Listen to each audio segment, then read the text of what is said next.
여러분, 지난 한 주간 얼마나 힘드시고 또 어려운 일들 가운데서도 힘을 다하여 살아셨습니까? 여러분, 코로나19가 장기화되어져 가면서 많은 사람들이 알게 모르게 힘들어하고 지쳐 있는 것 같습니다. 아무도 예상하지 못했던 이 코로나 사태로 인해서 우리의 삶이, 어쩌면 우리의 인생이 우리의 생각과는 전혀 다른 방향으로 지금 흘러가고 있습니다. 그렇지만 이제 우리가 이것도 우리의 인생이다 라고 여기셨으면 좋겠습니다. 이것도 하나님께서 우리에게 허락하신 시간들이다, 이렇게 받아들이면서 우리가 살아가야 합니다. 삶이 힘들고 슬프고 외로워질수록 여러분, 우리가 보통 벗어나기 힘들다, 너무 힘들다라고 이렇게 이야기하지만, 여러분, 아무리 힘든 일이 길어진다 할지라도 의외로 우리가 한번 깊이 생각하고 또 한번 작심하게 되어지면 여러분, 삶의 어려움은 의외로 대단한 것이 아니다라고 여겨질 수도 있습니다. 의외로 힘든 것을 일시에 해결할 수 있는 길이 열려질 수도 있는 것입니다.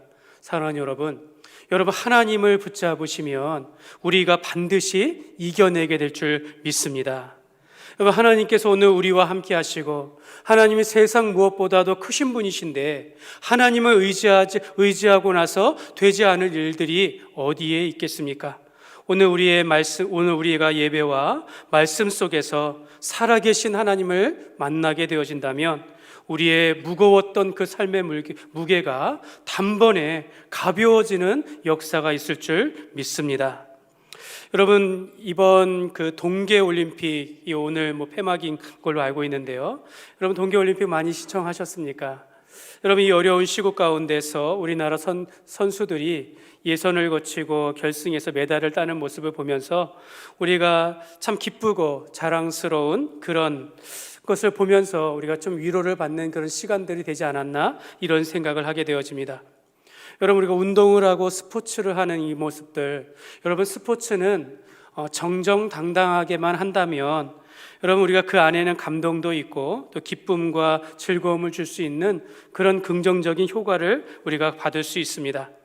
저도 이번 동계올림픽 가운데서 특히 이제 그 쇼트트랙 스케이팅을 보면서 많이 참 즐겁고 재미있는 시간들, 그런 즐거운 시간들, 또 한편으로는 우리나라 선수가 애국심이 발동되어 가지고 자랑스럽다, 이런 마음들도 참 많이 들었는데요.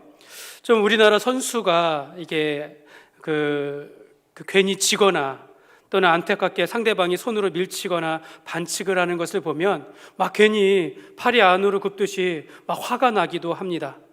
이번에 그 쇼트트랙 1500m에서 최민정 선수가 금메달을 따지 않았습니까? 그래서 이전에 다른 우리나라 선수들이 그 쇼트트랙에서 이렇게 반칙당하고 실격되는 것을 보면서 우리나라가 전통적으로 이 쇼트트랙의 강국이었는데 이번에 처음에는 참 잘 안 되는 것을 보았습니다. 그런데 이 최민정 선수가 이 결승까지 3번의 1500m 경기를 하면서, 보통 우리나라 선수는 1500m 경기면 굉장히 길기 때문에 처음 초반 중반에는 뒤에서 달린다고 합니다. 뒤에서 앞 선수 등 바로 뒤에서 바람의 저항을 막고 힘을 비축하다가 마지막에 안쪽으로 파고 들어가지고 역전하는 것이 바로 우리나라의 모습이었는데, 예선전에서 이런 일들이 자꾸 이러는 걸로 인해서 실격을 당하니까 이번에는 아예 최민정 선수가 초반이나 중반에 아예 바깥쪽으로 치고 돌아가지고 처음부터 1등 해가지고 끝까지 1등 하는 것을 보게 되었습니다. 여러분, 이것이 해설자의 말로 보면 얼마나 어려운 일인가. 선수가 바깥쪽으로 추월하는 것은 한 바퀴 더 도는 것과 같다 라고 그만큼 힘들다고 이야기하고, 앞에서 선두를 유지하는 것은 더 많은 힘이 필요하다라고 이야기를 합니다. 이런 설명을 들으면서 보니까 이 선수가 얼마나 자랑스럽고 정말 그 가운데서 금메달을 딴 것이 얼마나 기쁜지 모르는 그런 위로를 받게 되었습니다.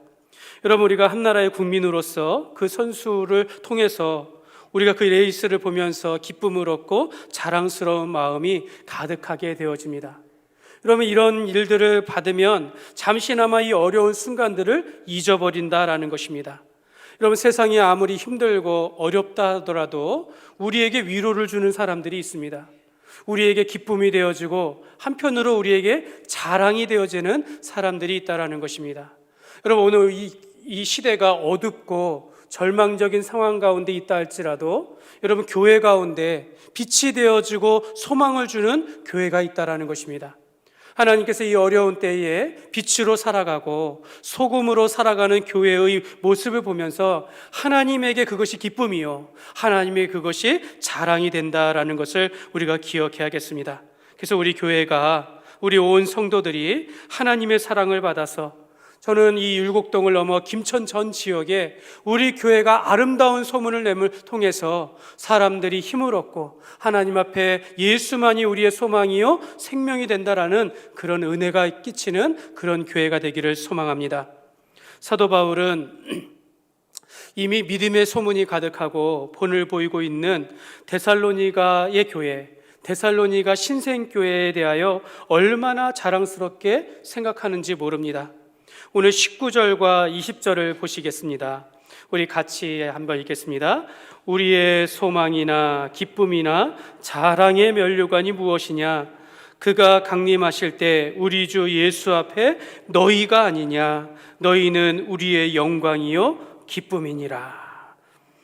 여러분, 우리 교회가 이런 교회가 되었으면 좋겠습니다.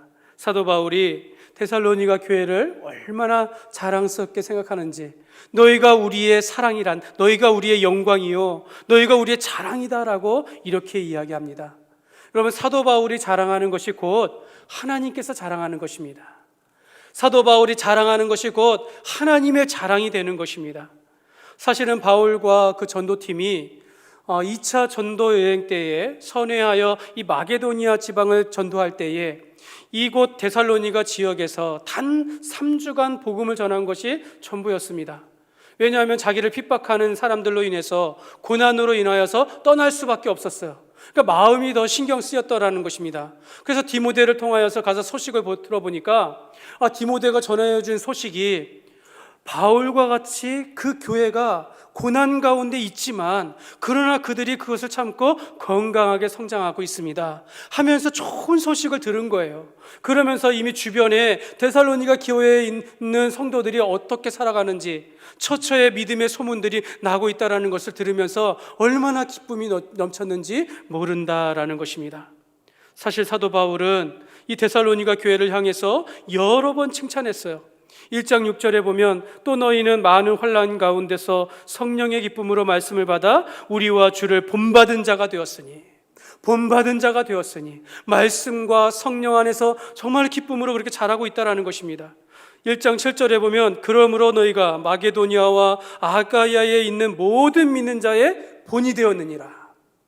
믿지 않는 사람들에게 뿐만 아니라 믿는 사람들에게 교회 가운데서 그 교회가 본이 되는 교회가 되었다라고 말씀하고 있습니다. 그래서 사도 바울은 비록 짧은 기간에 복음을 전하고 가르쳤던 것이 잠시 동안이었지만 전혀 헛된 일이 아니었다라는 것을 정말 지금 기뻐하고 있는 것입니다. 그 교회 성도들의 소식을 통해서 정말 믿음 안에서 잘 자라가는 모습을 통해서 너희가 우리의 기쁨이요, 너희가 우리의 자랑이요, 예수님께서 다시 오실 때에 너희를 위한 면류관 바로 너희다라고 그렇게 칭찬하고 있습니다.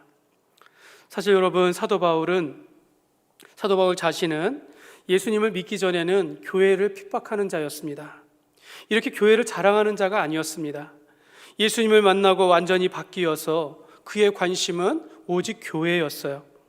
사실 사도 바울이 얼마나 대단한 인물이었는가를 생각하면 이런 사람이 다른 교회를 칭찬한다라는 것 사실 있을 수 없는 일입니다. 사도 바울은 유대인이면서 로마의 시민권을 가진 자였고, 또한 그는 학력도 높아가지고 그 가말리엘 학계의 최고의 학파의 출신이면서 베냐민 지파의 후손이었습니다.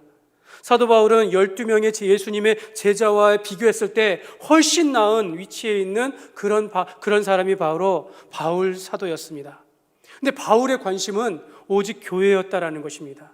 사도 바울은 내가 내 자신을 자랑하지 아니하고 오직 십자가 외에는 내가 자랑할 것이 없다라고 이야기하면서 일평생 주의 복음을 전하는 것이 그렇게 즐겁고 행복하면서 그것을 자랑하면서 살아갔는데, 그 가운데 내가 데살로니가 지역에서 복음을 전하였는데 거기서 그렇게 전도의 열매를 맺은 것을 보니까 얼마나 감사한지, 그 교회의 모습이 얼마나 아름다운지 칭찬하고 있는 것입니다. 여러분, 우리가 하나님 앞에 이러한 기쁨의 존재가 되어야겠습니다. 우리가 하나님 앞에 자랑스러운 교회가 되었으면 좋겠습니다.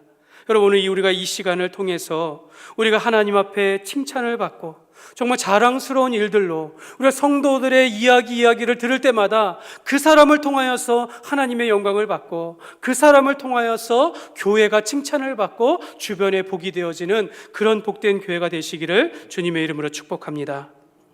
사도 바울은 데살로니가 교회가 보여준 자랑스러움을 생각할 때마다 감사가 있었습니다. 성경 데살로니가 전서에 보면 오늘 말씀을 통해서 두 가지로 감사가 나오는데, 첫 번째는 이미 우리가 살펴보았어요. 너희 믿음의 역사와 사랑의 수고와 소망의 인내가 가득하다라고 칭찬하였습니다. 저는 이 말씀을 이미 드렸는데요, 여러분, 우리가 눈에 보이지 않는 믿음과 사랑과 소망에 대하여 그들은 하나님 앞에서 행함 있는 믿음으로 살아간 교회였다라는 것이고, 말로만 사랑한다라고 이야기하지 아니하고 자기가 희생하면서 나아가는 그런 사랑의 수고가 가득한 교회였고, 또 그 교회 가운데 있었던 여러 가지 고난과 환난 가운데서도 끝까지 인내하며 살아가는 소망의 인내를 나타내는, 그 보이지 않는 것을 보이는 것으로 나타내는 그런 교회였다라고 칭찬하였습니다. 그러면서 오늘 사도 바울이 이 교회를 생각할 때 기뻐하며 자랑스러워하는 두 번째 감사가 나와 있는데요, 13절의 말씀입니다. 우리 같이 읽겠습니다. 이러므로 우리가 하나님께 끊임없이 감사함은 너희가 우리에게 들은 바 하나님의 말씀을 받을 때에 사람의 말로 받지 아니하고 하나님의 말씀으로 받으니 진실로 그러하도다. 이 말씀이 또한 너희 믿는 자 가운데서 역사하느니라. 사도 바울이 이 교회를 생각하면서 하나님께 끊임없이 감사한다라는 거예요. 내가 끊임없이 감사하는데 그게 무엇인지 오늘 두 가지로 우리가 살펴보기를 원합니다. 첫 번째로 이 교회는요, 하나님의 말씀을 받는 교회였다라는 것입니다. 오늘 우리가 읽은 말씀에 보면 너희가 우리에게 들은 바 하나님의 말씀을 받을 때 사람의 말로 받지 아니하고 하나님의 말씀으로 받았다라고 이야기합니다. 여러분, 하나님의 말씀을 들을 때 하나님의 말씀으로 받았다라는 뜻입니다. 여러분, 이것이 무슨 뜻입니까? 너무나도 당연한 것인데요, 여러분, 하나님의 우리가 말씀을 듣는데 사람의 말로 듣지 아니하고 하나님의 말씀으로 온전히 들었다라는 것입니다. 여러분, 우리가 하나님의 말씀을 들을 때 약간의 그 딜레마가 있어요. 여러분, 우리가 하나님의 말씀으로 듣지 못하는 이유가 있다라는 것입니다. 하나님께서 직접 우리에게 현현하셔서 여러분 중심 가운데 음성을 들려주시면서 직접적으로 말씀을 설명해 주시고 선포하시고 가르쳐 주시면 좋을 것 같은데, 하나님은 그 말씀을 사람을 통하여 전달하신다라는 것입니다. 하나님은 하나님의 말씀을 사람을 통하여 전달하기 때문에 이게 여기에서 문제가 있는 거예요. 사람의 말로 들으면 그냥 사람의 말로 치부되는 것이고, 그 사람을 통해서 전해지는 말씀이라 할지라도 하나님의 말씀으로 받으면 하나님의 말씀이 된다라는 것입니다. 여러분, 오늘 말씀에 보면은 말씀을 받는다라는 것이 두 번 나와 있어요. 하나는 너희가 우리에게 들은 바 하나님의 말씀을 받을 때, 제가 줄을 쳤는데요, 너희가 우리에게 들은 바 하나님의 말씀을 받을 때, 여기서 이 받는다라는 것은 람바노라는 원형으로서 그것이 가르침을 받다 이런 뜻입니다. 내가 취하다라는 그런 뜻입니다. 그러면서 뒤에 내가 사람의 말로 받지 아니하고 하나님의 말씀으로 받음이니 할 때는 동사가 달라요. 데코마이라고 해서 영접하다라는 뜻입니다. 꼭 붙잡다라는 뜻입니다. 물론 크게 구분할 필요는 없겠지만, 여러분, 우리가 하나님의 말씀을 들을 때 가르침을 받는다라는 겁니다. 내가 몰랐던 말씀을 이해하도록 듣는다라는 것입니다. 그래서 목사님이 예화도 주고 설명도 하고 그러면서 말씀을 이해한다라는 거예요. 이런 취하는 것을 통해서 결국에는 내가 그 말씀을 하나님의 말씀으로 영접한다라는 뜻입니다. 받아들인다라는 그런 뜻입니다. 여러분, 우리는 어떻습니까? 여러분, 우리가 하나님의 말씀을 정말 우리가 마음을 열어서 입술로 시인하듯이 내가 하나님의 말씀 속에서 확신을 가지고 그 말씀을 듣고 있습니까? 여러분, 오늘날 우리가 말씀이 홍수와 같이 쏟아지고 있어요. 새벽마다 말씀이 전해지고, 또 수요 말씀, 또 어떤 교회는 금요일 말씀, 구역 예배 말씀, 주일 1부, 2부, 오후 말씀, 여러분 얼마나 말씀들이 많아지고 있습니까? 근데 그 말씀을 대부분은 사람들이 잘못 듣기 때문이다라는 것입니다. 그냥 내가 좋은 대로 듣기 때문에 하나님의 말씀으로 우리가 온전히 받아야 하는데 그러지 못하고 있다는 거 얘기하는데, 데살로니가 교회는 바울이 말할 때에 사람의 말로 듣지 아니하고 하나님의 말씀으로 듣는다라는 것입니다. 여러분, 그렇다고 해서 여러분이 목사님의 말을 있는 그대로 하나님의 말씀으로 받아야 한다라는 그런 뜻은 아닙니다. 여러분, 또한 목사님을 하나님처럼 대하라라는 그런 뜻도 아니에요. 우리가 목사님도 실수하고 넘어질 수 있고, 또 말씀을 잘못 전하실 그런 부분들도 없지 않아 있어요. 그렇기 때문에 우리가 분별하여 들어야겠지만, 하나님의 말씀으로, 그럼에도 불구하고 우리가 목사님을 사랑하고 신뢰하고 말씀을 전하는 자를 통하여서 하나님께서 말씀하신다라는 믿음으로 받을 때 하나님께서 은혜를 베풀어 주신다라는 것입니다.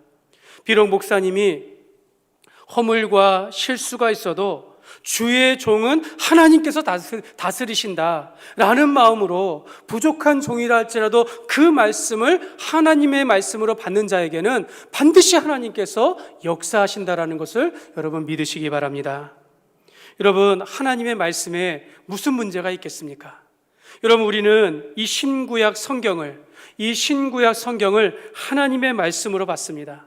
우리의 신앙과 본분으로 받아들이면서 정확무오한 유일한 법칙으로 우리가 받고 있습니다. 그래서 성경은 하나님의 말씀으로, 하나님께서 기록하신 것으로, 하나님께서 성령의 감동함을 입은 사람들에 의해서 이 말씀을 기록하게 하셔서 성령님께서 기록하셨기 때문에 이 말씀에 오류가 없도록 기록하셨다라는 것입니다. 여러분, 우리는 하나님의 말씀을 통해서 구원에 이르는 지혜를 얻게 되어집니다. 또 우리는 하나님의 말씀을 통해서 이 땅에서 하나님의 자녀로서 살아가는 지혜를 얻게 되어진다라는 것입니다. 여러분, 말씀에는 문제가 없어요. 말씀에는 정확한 것, 하나님의 말씀은 있습니다. 그러나 받는 우리가 어떻게 받느냐의 문제인 것입니다. 시편 19편에 보면 이렇게 말씀합니다. 제가 천천히 한번 읽어드리겠습니다.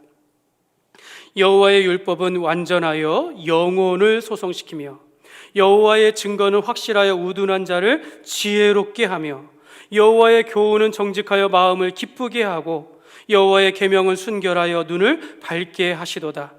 여호와를 경외하는 도는 정결하여 영혼까지 이르고 여호와의 법도 진실하여 다 의로우니 금 곧 많은 순금보다 더 사모할 것이며 꿀과 송이꿀보다 더 달도다. 이렇게 말씀해요. 여러분, 하나님의 말씀은 오늘 정리해 보면 이렇게 됩니다. 하나님의 말씀은 우리의 영혼을 살립니다. 하나님의 말씀은 우리에게 지혜를 줍니다. 하나님의 말씀은 우리의 마음을 기쁘게 한다라는 것이고, 하나님의 말씀은 우리의 눈을 밝게 합니다. 한번 열어봐 주세요. 여러분, 하나님의 말씀, 여러분 우리의 영혼을 살린다라는 거예요. 우리를 구원에 이르게 하신다라는 것입니다. 내가 오늘 말씀을 여러분들에게 담담하게 그냥 평온하게 전한다 할지라도 여러분이 하나님의 말씀을 온전하게 받으면 여러분이 하나님의 말씀을 통하여 우리의 영혼이 새롭게 되어지는 역사가 일어난다라는 것입니다. 하나님의 말씀은 우리에게 지혜를 줍니다. 여호와를 경외하는 것이 우리의 지식과 지혜의 근본이다라고 말씀하여 주셨어요. 여러분이 하나님의 말씀을 가까이 할 때 우리가 지혜의 사람이 된다라고 말씀하고, 하나님의 말씀은 우리의 마음을 기쁘게 합니다. 여러분, 우리가 위로와 소망이 필요합니까? 하나님의 말씀을 들으십시오. 하나님의 말씀을 통하여 위로를 얻지 못한다면 내가 아직 하나님의 말씀을 듣지 못하고 있는 거예요. 우리가 절망과 또 이 고단한 환경 가운데서 우리가 어디에서 위로를 받을 수 있겠습니까? 여러분, 사람이나 이 올림픽을 통해서 받는 것은 일시적인 거예요. 그러나 하나님의 말씀을 통하여 내가 깨닫고 내가 주님 앞에 나와 말씀을 통하여 기도하며 나아갈 때 하나님께서 우리에게 마음의 기쁨을 주시는 것이죠. 또 하나님의 말씀은 우리의 눈을 밝게 한다라고 합니다. 세상에 있는 것을 눈에 보이는 것으로만 따라가는 것이 아니라 보이지 않는 것을 보게 된다라는 것이죠. 이걸 우리가 영 아니라고 얘기할 수 있겠죠. 사단의 방해에 의해서 우리가 넘어지지 않도록 하나님의 말씀에 우리가 은혜를 받고 하나님의 선하신 뜻을 발견하며 살아가게 된다라는 것입니다. 그래서 여러분 우리 교회 주일학교 자녀들을 우리가 어려서부터 성경을 가르치는 것이 바로 여기에 이유가 있습니다. 우리가 어려서부터 성경의 말씀을 통하여 우리가 가까이 하는 것, 배우고 읽고 또 암송하고 또 하나님의 말씀을 바르게 듣는 것. 여러분 우리가 어린아이라고 해서 그냥 동화처럼 하나님의 말씀을 듣는 것이 아니라 그들도 하나님의 말씀으로 들어야 한다라는 것입니다. 어려서부터 신앙이 자라가야 돼요. 어려서부터 믿음이 자라가야 한다라는 것입니다. 그 어린 심령 가운데 하나님의 말씀으로 구원을 받게 하시고 또한 세상을 살아가면서 여러분 요즘에 학교 교육이 얼마나 발달되었습니까? 진화론에 대한 이런 과학이나 또는 철학이나 이런 문제들이 얼마나 가르치는지 몰라요. 그런데 우리가 하나님의 말씀으로 먼저 정립되지 않으면 하나님의 말씀의 안경의 눈으로 세상의 학문을 바라볼 줄 알아야 되는데 우리가 하나님의 말씀이 그들 가운데 가치관으로 정립되지 않으면 그들이 언젠가 다시 하나님의 말씀을 의심하게 된다는 것이죠. 더 세상이 객관적인 것 같고 더 과학이 옳은 것 같이 생각하게 된다는 것입니다. 그러므로 우리가 하나님의 말씀을 더 준비하여 가르칠 수 있는 교회가 되어야 한다는 것입니다. 하나님의 말씀은 금보다 귀하고 꿀보다 더 달다라고 말씀합니다. 여러분 하나님의 말씀이 얼마나 귀합니까? 이것을 우리가 귀하게 여길 줄 알아야 돼요. 또 하나님의 말씀이 내 인생 가운데 도움이 되어주고 복이 되어줄 수 있는 그런 꿀송이보다 달도록 우리가 가까이 해야 한다는 것입니다. 사랑하는 여러분 이제 나는 이러한 귀하고 좋은 말씀을 내가 사람을 통하여 들을 때에 과연 나는 하나님의 말씀으로 듣고 있는가 한번 살펴보시기 바랍니다. 오늘 내가 설교를 듣는 데 있어서 하나님의 말씀으로 내가 민감하게 듣고 있는가 한번 살펴보시기 바랍니다. 목사님이 말하지만 사람의 말로 듣는 것이 아니라 하나님의 말씀으로 듣고 있는가에 따라서 말씀이 은혜가 되는 거예요. 말씀이 역사하게 되어 있다는 것입니다. 여러분 이것이 말씀을 듣는 과정입니다. 우리가 말씀을 전하는 자가 준비하여 온전히 전하고 그 말씀을 내가 가르침을 통해서 이해를 받고 내가 그렇게 살기로 결단하는 것, 여러분 이것이 내가 하는 듯 하지만 성령님께서 이렇게 역사하신다라는 것입니다.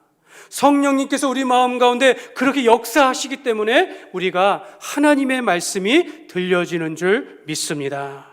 그러므로 우리가 하나님의 말씀을 들 때 사람이 말이 아니라 하나님의 말씀으로 듣는 삶이 되시기를 주님의 이름으로 축원합니다. 둘째로 사도 바울이 이 교회를 이렇게 기쁘고 자랑스럽게 여기는 두 번째 감사는 말씀이 살아 역사하는 교회다라는 것입니다. 13절 하반절에 보면 진실로 그러하도다 이 말씀이 또한 너희 믿는 자 가운데서 역사하느니라. 말씀이 이루어졌다라는 뜻이에요. 말씀을 통하여 변화가 일어났다라는 그런 뜻입니다. 하나님의 말씀을 인간의 말로 듣지 아니하고 하나님의 말씀을 듣는 자들에게 변화가 나타난다라는 것입니다. 저는 이 말을 믿지 않아요. 사람은 절대 변하지 않습니다. 저는 이 말 믿지 않습니다. 그러면 우리는 하나님을 의심하는 거예요. 하나님의 말씀을 의심하는 것입니다. 우리가 성령의 열매를 맺는다라고 이야기할 때 성령님께서 우리를 통하여 변화시키는 것, 우리가 믿고 살아가는 것입니다. 여러분 우리가 우리의 성정이나 우리의 속사람이 아무리 악한다 할지라도 하나님의 말씀으로 우리가 받게 되어지면 성령님께서 우리 가운데 역사하시는 줄 믿습니다. 여러분 복음이 증거되어지고 말씀이 역사하는 교회들의 특징이 있어요. 여러분 이것이 교회마다 다를 것 같지요? 그렇지 않습니다. 공통된 특징입니다. 여러분 복음이 증거되어지고 말씀이 역사하는 교회는 다 동일한 현상이 일어나요. 이것은 지역마다 다른 것도 아니고 나라마다 다른 것이 아니라 어디를 가나 시간과 공간을 초월하여 오랜 2000년의 역사 가운데서 단 한 번도 변하지 않도록 교회 안에서 동일한 역사가 일어났다라는 것입니다. 여러분 하나님의 말씀을 받아들이면 개인이 회개하여 변화가 되어집니다. 사도행전 2장에 보면 베드로가 설교를 해요. 예수님의 십자가의 부활을 증거하자 유대인들이 그 말씀을 받고 마음에 찔렸다라고 표현해요. 마음에 찔리면서 우리가 어떻게 해야 하느냐라고 물었다라는 것입니다. 여러분, 우리가 하나님의 말씀을 듣게 되어지면 내가 변하게 되어진다라는 거죠. 내가 하나님의 말씀 가운데 은혜를 받아서 내 삶이, 내 죄악을 회개하게 되어지고 하나님께 돌아오게 되어지는 역사가 일어나는 것입니다. 두 번째로, 하나님의 말씀을 받아들이면 교회가 변화집니다. 교회의 변화가 일어납니다. 사도행전 2장 42절, 그들이 사도의 가르침을 받아 서로 교제하고 떡을 떼며 오로지 기도하기를 힘쓰니라. 그럼 이건 초대교회에서만 있었던 일이 아니라 오늘날도 동일하게 교회에서 역사하고 있다는 것입니다. 하나님의 말씀을 받는 역사가 있게 하시고 기도하기를 힘쓰게 되어지고 서로 성도 간의 교제가 풍성해지며 떡을 떼면서 하나님 앞에서 온전한 교회로 성장하게 된다라고 말씀하는 것입니다. 여러분, 우리 교회가 이러한 변화를 받고 있는지 살펴보시길 바라요. 또한 하나님의 말씀을 받아들이면 여러분, 고난도 주의 뜻으로 받아들이게 되어집니다. 오늘 뒷부분에 그걸 강조하고 있어요. 사도 바울이 14절 하반절에 보면 그들이 유대인들에게 고난을 받음과 같이 너희도 너희 동족에게서 동일한 고난을 받았느니라. 여러분, 어떤 특별한 사람만이 고난을 받는 것이 아니다라는 겁니다. 사도 바울이 가는 곳마다 자기를 핍박하고 쫓아다니면서 정말로 괴롭히는 사람들이 있었는데 사도 바울이 그 교회에 복음을 전하고 떠났는데 그 교회에 그런 현상이 일어난 거예요. 여러분, 우리가 하나님의 앞에서 죄악으로 인하여서 하나님을 떠나고 있기 때문에 하나님 앞에 징계를 받음으로 우리가 고난을 받을 때도 있지만 이유가 없는데 우리가 고난을 받을 수 있습니다. 왜 그렇습니까? 예수님 때문입니다. 우리가 하나님의 교회가 되기 때문에 고난을 받을 수 있다는 것을 우리가 받아들여야 한다는 것입니다.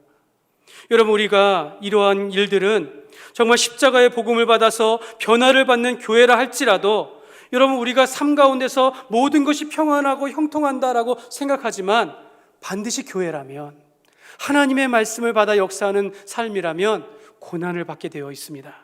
그래서 결국 시간을 지나면 이런 걸 우리가 깨닫게 되어져요. 세상 가운데는 예수님의 십자가와 부활을 받아들이는 사람들인가, 아니면 그리스도와 복음을 대적하는 자들인가, 이렇게 나눌 수밖에 없다라는 것이에요. 예수님도 이 고난은 피할 수 있는 것이 아니라 성도라면 받아들여야 한다는 것을 가르쳐 주셨습니다. 제자들에게 8가지 복을 설교하시면서 마태복음 5장 11절과 12절에 보면 같이 한번 읽겠습니다. 나로 말미암아 너희를 욕하고 박해하고 거짓으로 너희를 거슬러 모든 악한 말을 할 때에는 너희에게 복이 있나니 기뻐하고 즐거워하라. 하늘에서 너희의 상이 큼이라. 너희 전에 있던 선지자들도 이같이 박해하였느니라. 나로 말미암아, 누굽니까? 예수로 말미암아 너희를 욕하고 박해하고 거짓으로 너희를 악한 말을 할지라도 너희가 이것을 받을 때에는 복이 있다라고 말씀하고 있습니다. 그러므로 여러분, 내가 그리스도인이기 때문에, 내가 성도이기 때문에 오해를 받거나 욕을 먹는 것을 여러분, 우리가 받아들일 수 있어야 돼요. 여러분, 우리가 살다 보면 여러 가지 고난을 받을 수 있는데 이것을 우리 고난을 받아들일 수 있도록 하는 것이 바로 변화입니다. 변화. 여러분, 우리가 죄와 상관이 없는 고난도 받고 여러분, 그 배후에 사탄이 있다라는 것을 반드시 발견하게 되어진다라는 것입니다. 그래서 여러분, 하나님께서는 이런 힘든 상황에 있는 성도들을 알아요. 고난 가운데 있는 교회를 압니다. 그런 가운데서 기도하는 교회를 하나님께서 들어 응답하신다라고 약속하고 있는 것입니다. 사랑하는 여러분, 하나님의 말씀을 듣고 받아들이면 반드시 그곳에 변화와 치유와 회복의 역사가 일어난다라는 것을 믿으시기 바랍니다. 여러분, 한 사람의 인생이 변할 수 있는 거예요. 우리가 마음에 한번 작심하면, 결심하면 여러분, 이 어려운 상황이 단번에 아무렇지도 않게 생각되어질 수도 있다는 것입니다. 우리가 그 고백록이라는 유명한 참회록을 기록한 성 어거스틴이 있는데, 교부인데요. 근데 이 사람도 전에는 굉장히 하나님 앞에 방탕한 자였습니다. 근데 어느 날 이가 아이들이 노랫소리 하는 가운데, 그 가사 가운데 펴서 읽으라, 이런 노래를 듣고선 내가 하나님의 말씀을 펴야겠다라고 하면서 하나님의 말씀을 읽으면서 이 사람이 변화되어진 것입니다. 그러면서 그가 로마서 13장의 말씀에 가서 그가 부딪힘을 당했는데 거기에 말씀에 보면 너무 평범해요. 방탕하지 마라, 술 취하지 마라, 음란하지 마라, 호색하지 마라, 다투지 마라, 시기하지 말라. 이 말씀이 들어온 거예요. 하나님의 말씀으로 받아들인 것입니다. 그래서 그 이후로 그가 방탕한 생활을 접었다라는 것입니다.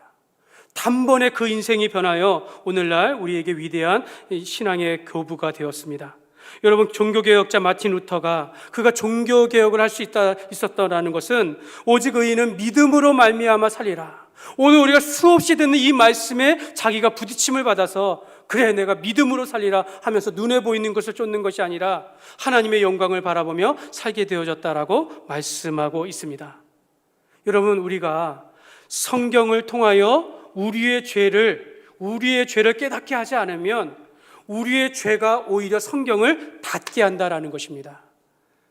여러분, 우리가 하나님의 말씀을 통하여 우리를 점검하지 않으면 오히려 우리의 죄악이 우리의 신앙을 무너뜨릴 수 있다는 것을 우리가 늘 기억해야겠습니다. 말씀을 맺겠습니다. 저는 우리 교회가 정말 하나님의 자녀로 살아가는 것만으로도 정말 행복한 교회가 되었으면 좋겠습니다. 하나님이 나와 함께 하시니 서두에 말씀드린 것처럼 하나님이 이 세상에 그 무엇보다 크신 분이니 그분이 나와 함께 하시고 내가 주 앞에 살아가니 이것이 나의 삶의 행복입니다. 여러분, 우리가 때로는 세상에 억울한 일도 있고 고난과 시련이 있어도요, 여러분, 내가 주님 뜻대로 살아가는 그 믿음 가운데 살아가는 것이 내 인생의 복이 된다는 것을 우리가 기억하셨으면 좋겠습니다. 오늘 우리는 하나님의 말씀을 듣고 여러분 어떻게 받으셨습니까? 여러분, 믿음은 들음에서 나는 것이고 들음은 그리스도의 말씀으로 말미암는다라고 말씀하고 있습니다. 여러분, 우리가 하나님의 말씀을 들을 때 그것을 하나님의 말씀으로 들을 때 우리가 역사한다라고 말씀하고 있는 것입니다. 오늘 우리가 찬양을 할 때도 우리가 하나님 앞에 간절하게 찬양하면 그 찬양 가운데 우리가 기쁨을 얻고 그 가운데 회복의 역사가 일어나는 겁니다. 여러분, 기도도 마찬가지예요. 우리가 기도할 때 내 말로 내가 많이 던져놓고 그 중에 하나 응답받는 것이 아니라 내가 단 하나를 기도할지라도 간절한 마음으로 내가 하나님 이 문제를 해결하여 주옵소서 하면서 간절히 기도할 때 하나님 아버지께서는 그 자녀의 기도를 들으시사 더 많은 것으로 우리에게 더 좋은 것으로 주신다라고 약속하고 있습니다. 오늘 목사님을 통하여서 들려준 부족한 말씀이라도 여러분이 하나님의 말씀으로 받아들이고 그렇게 살기로 다짐하며 작심한다면 우리 하나님께서 그 작심과 결심을 받아주시면서 반드시 하나님의 놀라운 역사가 있게 될 줄 믿습니다. 그러므로 우리가 말씀을 들을 때, 우리가 살아갈 때 인간의 말로 듣지 아니하고 하나님의 말씀으로 받기로 작정하면서 우리의 삶이 하나님의 말씀이 살아있는 교회, 하나님께서 살아 역사하시는 교회가 되는 그런 아름다운 소문이 가득한 저와 여러분의 삶이 되시기를 주님의 이름으로 축원합니다.